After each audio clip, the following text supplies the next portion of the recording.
and people that have me on Instagram will have seen that I've used it.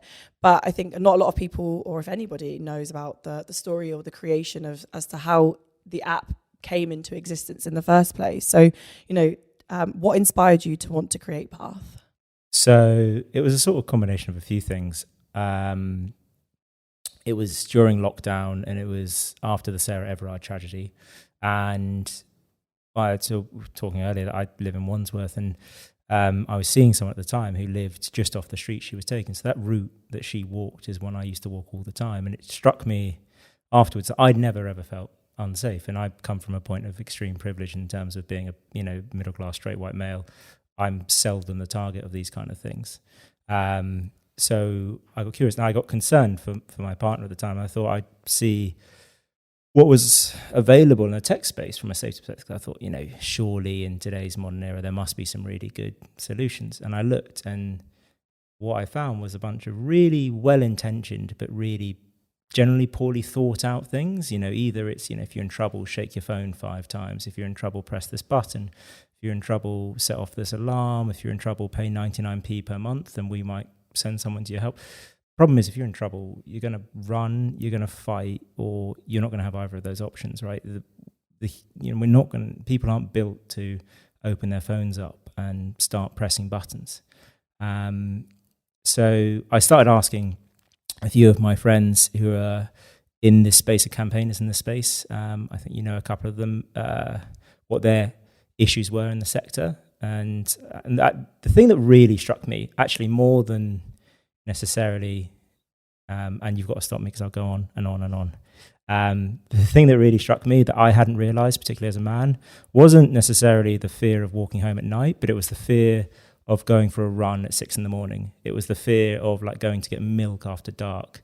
It was the fear of going on a first date with someone you don't know. It was the real issue that I saw over and above male violence. Well, because male violence is the issue of the loss of these small freedoms that we all take for granted, and the fact that 50% plus of the population actually don't feel comfortable doing. And I thought that's the thing that we need to solve immediately. The whole point of Path is empowerment. It's about freedom. It's about just giving you the comfort to go and do these little things. It's not just about going home. Yeah, I think a lot of the things that you listed off there were things that I very much fear as part of my everyday life. Like, if I want to pop to the local shop to get some milk and it's dark, I'll drive. There'd be no way I'm walking, but it's a 5-minute walk around the corner. And I think it's, I just see that as norm now, whereas obviously, like you said, that's not something you've necessarily thought of. But I know that you have worked with, like you said, people that in this industry, but also victims of sexual violence to be able to create Path. I mean, apart from the massive disparities in normal everyday life that you found out, what was the biggest thing that you learned from these people? I think it's going back to some of the stuff that's already on the market, right? I think a lot of people have quite good intentions about safety, but they get in without thinking of the consequences, how it can be misused. And a lot of times these safety platforms are actually abused by the people they're designed to protect against.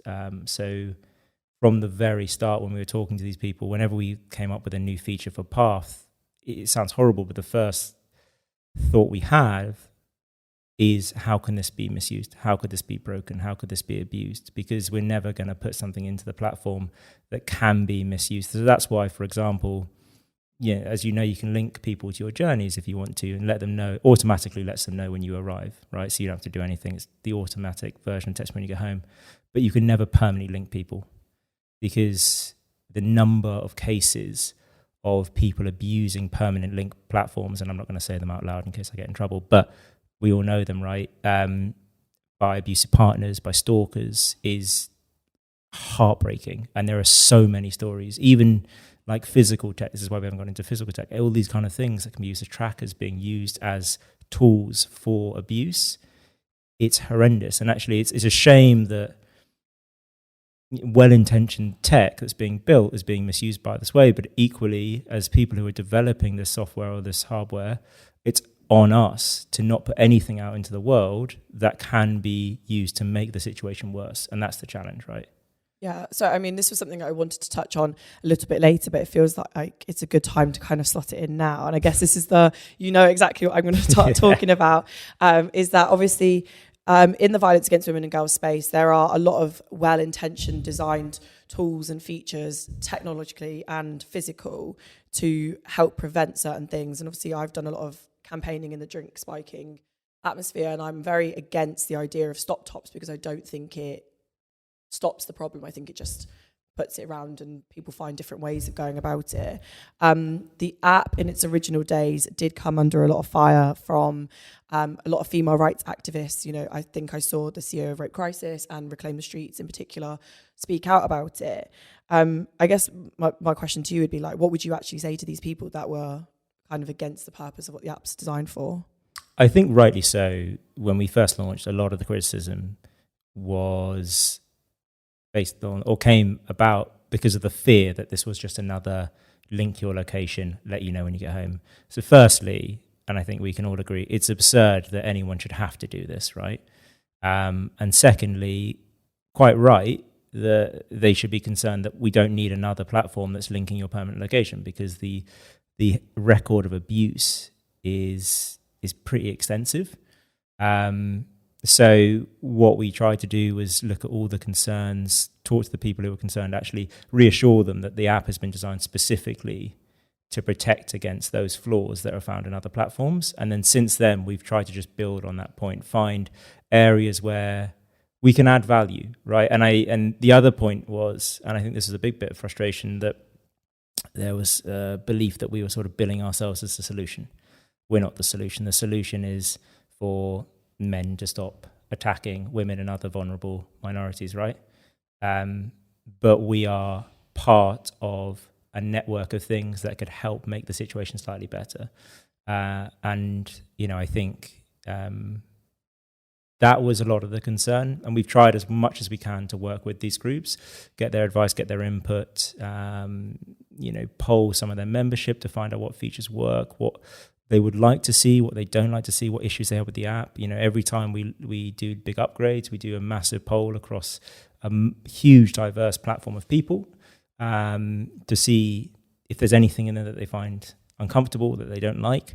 I think hopefully going forward, that approach of working hand in hand with them has dealt with some of those concerns. Because I think it is that, as I said, people had this, the reaction of, and I completely get it, not another app. We don't need another app doing the same stuff that they're all doing. But I think now we've shown that we're not just here to chuck something at the wall and then do a load of advertising and say, aren't we great? We've spent every single month since we've launched, we've continually updated and developed. I mean, part of the reason you haven't seen much advertising from us is because every single penny we have gotten in for the platform, we have pretty much put into development, which has gotten into the place it is now, which I'm very proud of. But it's a hard one because you're taking on people's safety. You have to do that with a level of respect for the challenge and the trust that people are then placing in you.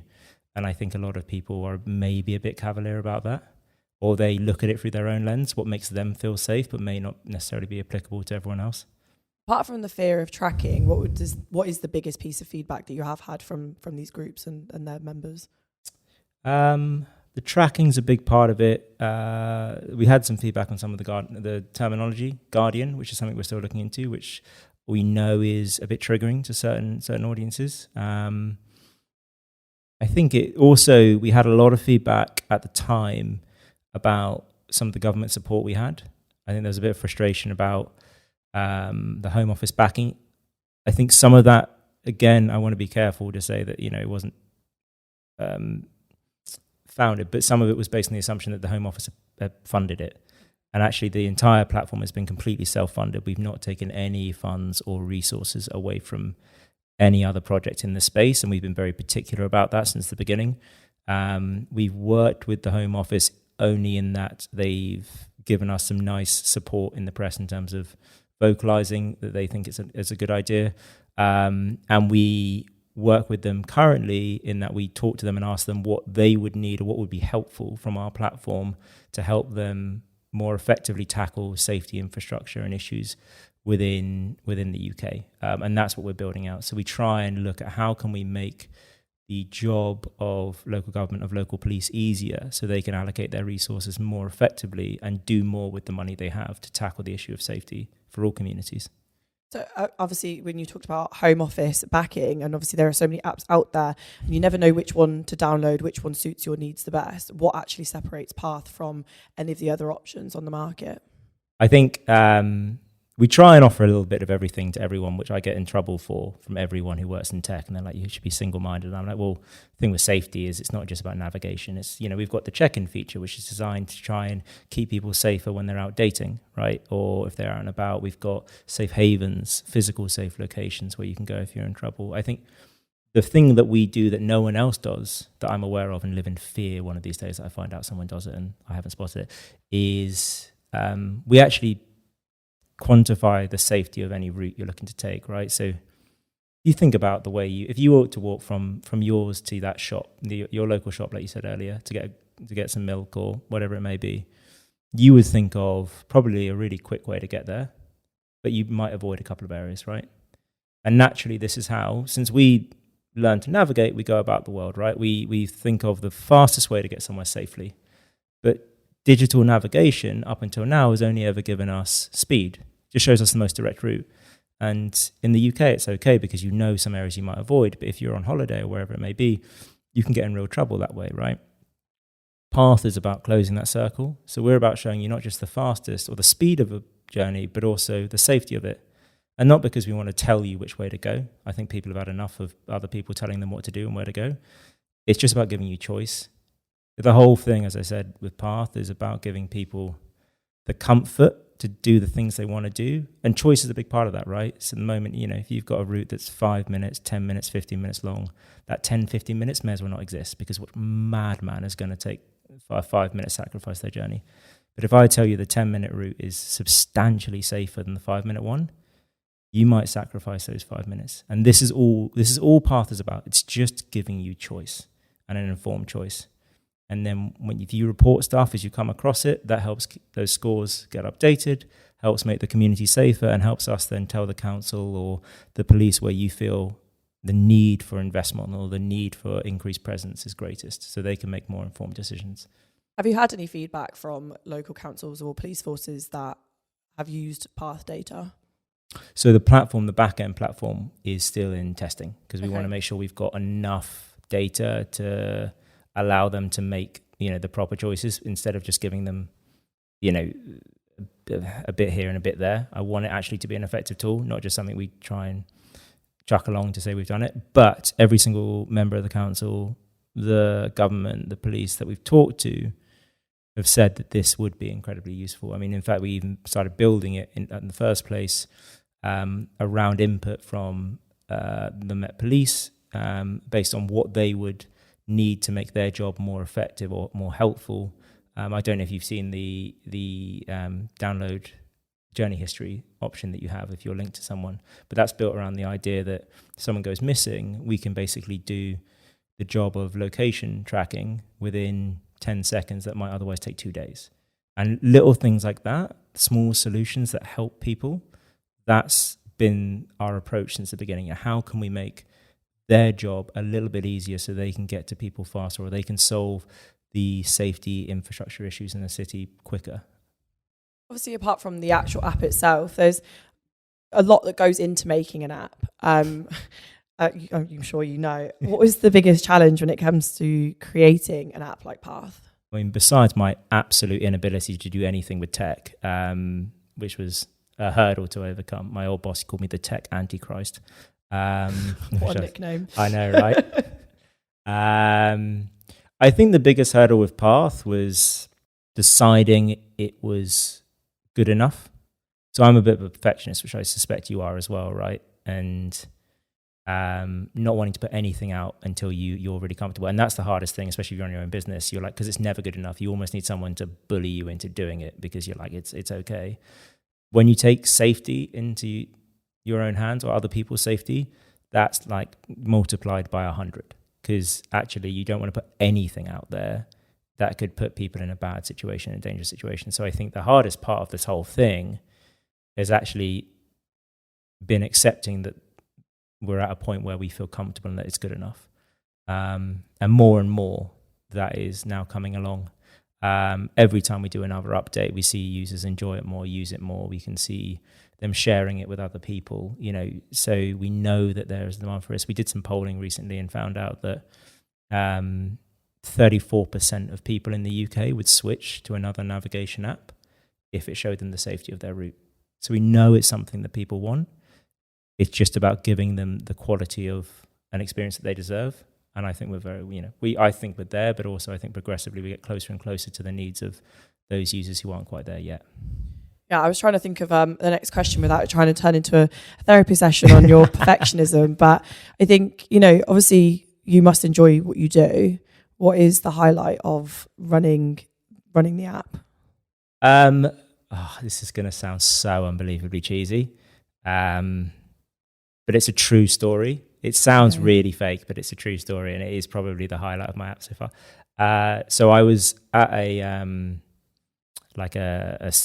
conference, like a new business conference, in January, and I'd just been to see a presentation. And I was sat chatting to someone at the back next to the bar that they'd set up, and there was a bloke, Charlie, lovely guy. He was behind the bar, and he heard me over talking about Path, and he said, "Oh, you the founder of Path?" I said, "Yes." I said, "I just want to say thank you. My sisters use it all the time and they love it. And it just, and they always forget to text me when they get home. It just does it automatically. And I know how set up that sounds, but it actually happened. And it honestly made my year. I was like, this is a thing that's actually helping people and giving them some comfort." So I think the highlight for me with the platform, like any big tech milestone is great, and any challenge that we set and overcome, like I'm sort of figuring out solutions to past problems, like my version of Sudoku. But like those things, actually seeing that it helps, that's the big thing for me. And I'm aware of how cheesy it sounds, but that is generally like why we're trying to do this, and why my tech team and everyone who gets involved is so dedicated to it, because they're building it not for me and not necessarily for anyone who's going to use it, but they're building it for their family and their friends. Like everyone is very invested in this. It's a lot of pressure to take on, though, knowing that you're having that close impact on somebody else's life. Yeah, it's depending on the day. Sometimes you sort of have to take us like going for a cup of tea and think, fuck, this is, could have picked a less ambitious thing to do. I mean, it wasn't meant to be what it is, right? It started off as actually a less ambitious thing, as like a small side project I had as a solution to some of the problems that I saw in like safety tech. And then I realized that actually the only solution is something that tangibly helps, but it's hard to describe, but the only solution is something that does what a lot of these small things are trying to do in some part, but effectively whilst tackling their problems. You can't just create one thing for one subset of people who might feel more comfortable. You've got to achieve scale, because also any safety infrastructure, anything that's going to have any kind of dissuasive effect has to have scale. So you've got to do something that also helps improve people's lives, right? So that's why the navigation of Path is so important. Whole idea that it's as effective a navigation platform as your Google Maps, as your Apple Maps, but also shows you safety. And then also we took it one step further and recently launched Path Points. So for every mile you travel in the app, doesn't matter what method of transport, and for every single thing you report, and for every report you validate, so everything you agree with, you think that lighting issue is there, that lighting issue over there is an issue, you agree with that, you get points. And those points can be redeemed for anything from discounts in your weekly shop to money off. I'm not sure what the rules are on mentioning brands on this one, but like huge high street brands, right? And like big discounts on those. And very shortly, pending a negotiation that we're hoping to finalize very soon, you'll be able to swap them for air miles. So you actually earn air miles for keeping your community safe. And that's the thing, right? We're trying to reward people, because you shouldn't have to, by the way. You shouldn't have to. But equally, if people are getting rewarded for the most innocuous random stuff, why shouldn't they get rewarded for looking out for one another? Why shouldn't we reward the good behavior rather than just the financial behavior? Yeah, I think for me, I think I'm a massive skeptic. Yeah, So, of course. obviously, Path is heavily reliant on its users being honest, truthful, and interactive with that side of the app. I'm not gonna lie, truth be told, I'm not as interactive with that side of the app as the rest of it. So I'm probably one of those users that's like needs that incentivization, but there can be an issue with that, surely. Well, that's why you only get the points on the reports once it's been validated by 3 people completely unconnected to you. Okay. And actually, we're refining that even further, but I'm not going to say exactly how No, that's to avoid bias and abuse, right? So you can't just go out, sit on your sofa, and report 101 things to get a load of points. None of it will earn you anything until people who've never met you agree that, yeah, that is an issue. And they have to be walking down that route to get that notification. They have to be physically in the place that you've reported as a problem to actually agree with you. Okay. So I am a massive skeptic as well, right? I would game the system if I could, if I was outside of this. Yeah, I was thinking that's going to pay for my trip to Thailand. Exactly. But equally, just traveling safely, your morning commute every day, that's earning you air miles or earning you rewards, discounts, whatever it may be. So the whole idea is, again, incentivizing people just to make a safe choice. And again, you shouldn't have to, but it's not that we're saying you have to incentivize people. We're just saying that they should be rewarded for, doing this behavior. They should be rewarded for looking out for each other, because why not? What drove you to make the app as ambitious as it is? Because you said it started off as a bit of a side project. I mean, the initial phase, and again, I reckon you'll understand this, was my perfectionism. It was the idea of just adding one extra thing that would make it rounded out. Like, this is perfect. We just need one extra little bit that it's missing, or like one niche use case of one person may want this and this. And then actually about a year after doing this and going progressively grayer, I realized that the scope of what we were trying to do had changed massively. And that's when we really ramped it up and brought on a really experienced leadership team from all over the world, and started building what we're trying to build now, which we have built now, which is something that is, there to be used with any of the top navigation platforms in the world. What would you say to anyone that's listening that's really skeptical of Path? I would say I completely get it, because, again, why do we need another app? And prior to this, I was, having looked at all the apps out there, I was like, well, I would understand why you'd be skeptic, because most of these are crap. Even Life 360, right, the top safety app in the US, recently discovered that it's being misused by horrendous sex traffickers. And again, that's the permanent linking system, right? But I would say if you are a skeptic, use it and see if we have answered some of your skepticism, right? Some of your issues with the other platforms, because that's what we've tried to do. And if we haven't, tell us. You can actually, there's a link on the on our website. You can just email us directly, and any issues you have or things you don't think we're doing or actual thoughts you have on how the app could be improved, just email us through, because we love to hear it, because at the end of the day, all we're trying to build is the best platform for people to give them comfort. This is a bit of a tough question probably for you to answer, but some of the apps that are out there are designed by groups of people that are probably more likely to be targeted of violent crime or, well, any sort of abuse in the street, whereas you've admitted earlier that you have acknowledged that you are privileged as a heterosexual white male. With an aggressively, like, wolf-looking rescue dog as well. Very cute rescue dog. Very but cute. Yeah, so it's like, why would people put their trust in you when you don't necessarily live the experience that some of the other app creators have lived? it's an entirely fair question. I think it's not necessarily just putting your trust in me, it's putting your trust in the 20, 30 people who have been involved in this since the beginning, who have lived the consequences of this world in a pretty horrific way, and have committed most of their past 2 years to trying to make Path as successful as it can be. And I think they're the reason it is where it is, and it is the app it is. It's not me, because these are not experiences I can have firsthand. By and large, it's me going to them and finding out what their issues are with the current platforms, what would be helpful, what could actually make a bit of a difference, what would be needed. That's what Path is built on. Their insight, their experience. And And I'm not necessarily going to name specific names. I think we've discussed some of them before, but they've gone through stuff and some of it's in the public domain, so it's not for me to tell their stories. But it's them that have built Path. I'm basically just jazz hands at this point. Probably not the best metaphor to use, but and it's the commitment from again the new leadership team. You know, people who are heads of some of the largest tech companies, particularly navigation in the world, who are giving up their time pretty much at no cost, because again, Path's all self-funded, to try and solve this issue. That's what you're putting your trust in, not some random bloke from Wandsworth.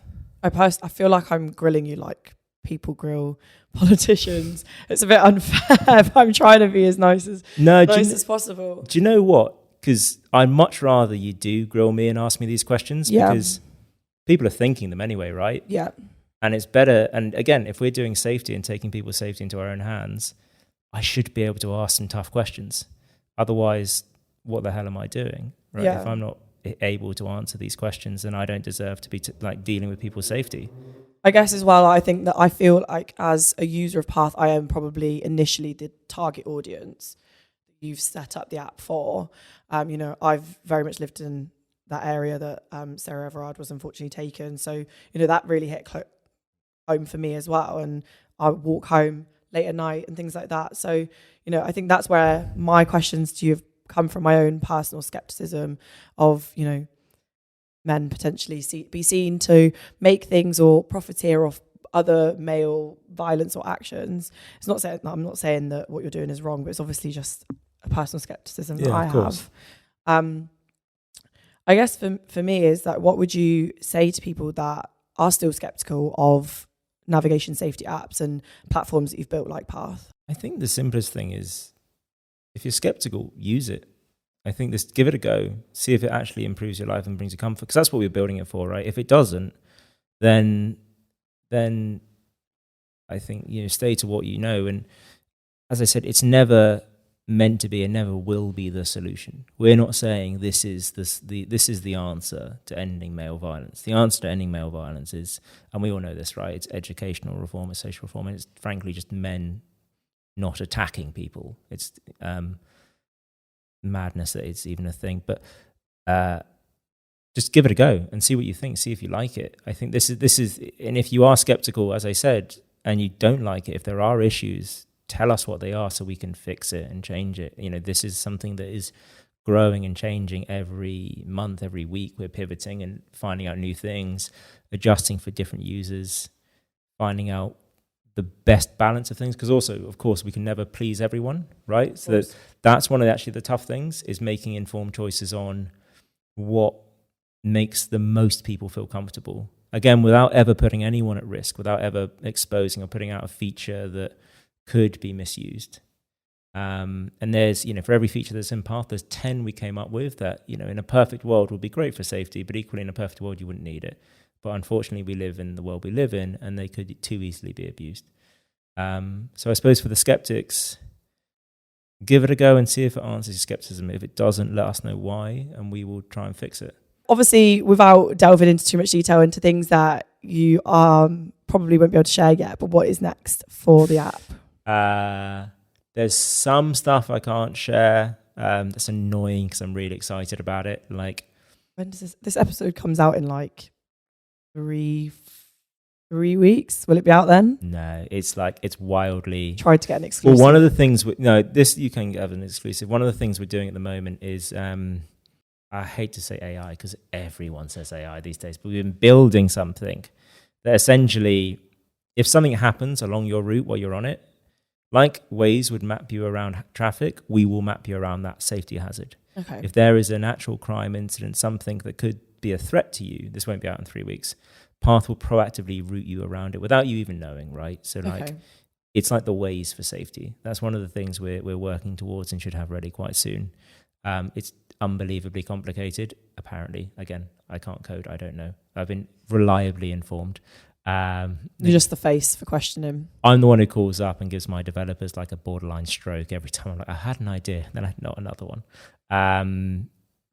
But I suppose there's that. I think we're updating some of the the look and feel of it to make it a bit more glossy, a bit more sort of Apple level. But I'm just excited to see people use it, right? We did a massive update the other day.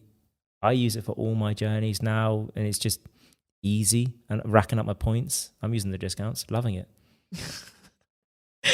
I'm not ashamed to admit. Well, fair enough. I mean, to be fair, I'm always really skeptical of people that don't even use their own products. But, you know, like you say, people that are out there that are unsure or skeptical, I think it's always better to try something before you can pass judgment. But I think what you are doing and the premise of the app is really important. And, you know, I'm really grateful there are people out there that are, you know, it's not necessarily a solution, but trying to find ways to protect young women and girls and anybody in the street. But thank you for having my really awkward questioning. I know I was trying to be really diplomatic about how I ask certain questions. I know that I can come across very harsh. But put the boot in. I mean, come on, let's like it, again. I'd rather have a tough question and be able to answer it, and for people who are listening, to then be a little less skeptical, than for people to come away with still with questions in their mind and think, oh well, it still doesn't do that thing. Yeah, I think that, and that's the thing. That's the responsibility we have, right? If you're going to get into the game of trying to keep people safe, you have to be able to answer any question people have regarding that, right? Because at the end of the day, it's their life. They're putting in your hands, right? Even in the smallest thing, even if it's a 5-minute journey from your home to the local shop that you're using Path for, we have taken on the responsibility for that. And that is something we take incredibly seriously and are proactively trying to improve every day. No, I think that's amazing. And hopefully people that listen to the podcast will give it a try, and I'm sure you'll get some feedback from people that listen, because I get a lot of feedback all the time. Good. But no, thank you so much for giving up your time. I know you're very busy, and I'm really grateful for the platform and for what you're doing. No, my pleasure. Thanks for having me.